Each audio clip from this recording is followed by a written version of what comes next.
Rwanda Central Bank has raised the country's official lending rate by 50 basis points to 7.25%, the biggest since August of 2023. Now, the rate hike was in line with Rwanda's headline inflation, racing to 8.9% last month from 8.0% in December of 2025. Now, let's listen to a portion of the briefing held by the Central Bank governor. The MPC considered inflation projection for 2026, with headline inflation forecast to remain slightly above the upper bound of 8% before starting to decline in the second half of 2026 to levels within the 2 to 8% target band.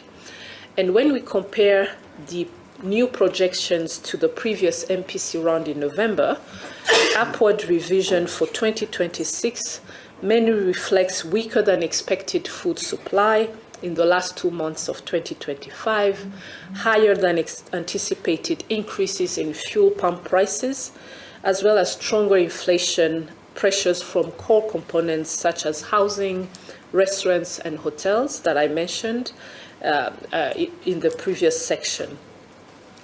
The Monetary Policy Committee also acknowledged what many of you are experiencing right now, that prices remain high overall, that be it the cost of food items in markets, being electricity or fuel for transport, households and businesses are feeling the pressure, and this is confirmed in our consumer expectation surveys.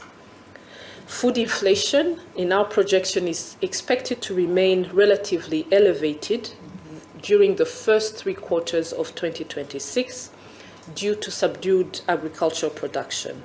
Energy inflation is projected to also remain positive over the policy horizon, and core inflation is expected to start declining in the second half of 2026 as domestic and imported cost pressures moderate. Should the risks that we see, meaning 1, lower than expected agricultural production, 2, persistent energy-related cost pressure, 3, global and regional geopolitical tensions, our outlook may change, subject to these upside risks materializing. And also, these projections that I just mentioned of inflation slightly above the upper bound of 8%, especially in the first half of 2026, this observation made the committee resolve to continue closely monitoring economic developments in food supply conditions, especially in regional and global trade dynamics, in energy prices, because these are factors that may affect on the near-term inflation path that we are currently seeing from our analysis. And so in view of more persistent inflationary pressures and an upward revision of the inflation outlook, the Monetary Policy Committee decided to increase the central bank rate from 6.75% to 7.25%, and that's an increase of 50 basis points. The decision to raise the central bank rate is a measured step that we are taking to bring inflation back within the target band between 2% and 8%, to safeguard price stability, which is a necessary condition to sustain our economic growth, as well as protect the purchasing power of Rwandans over the medium term. The MPC will continue to monitor inflation and economic developments and stands ready to adjust the policy if inflationary pressures intensify beyond our projections. But equally, if inflation declines more rapidly than anticipated, the MPC will assess the possibility to ease the monetary policy stance.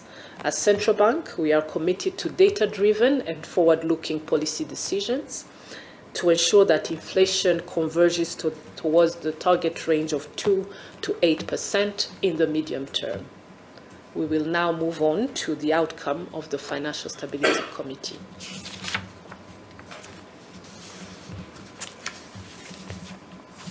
The Financial Stability Committee held also its meetings this week and assessed the overall stability and performance of Rwanda's financial sector, and it concluded that the financial sector in Rwanda remains sound, resilient, and well-positioned to support the economy in spite of global economic uncertainties. So our presentation will explore the reason behind this assertion. First, we observed that our financial sector continued to expand alongside solid economic performance, supporting increased credit to households and businesses. Total financial sector assets from January to December 2025 increased by about 24%, reaching 15.9 trillion Rwandan francs. And this was on the back of deposit growth, which enabled growth of loans, higher pension contributions, improved investment income, and improved insurance premiums.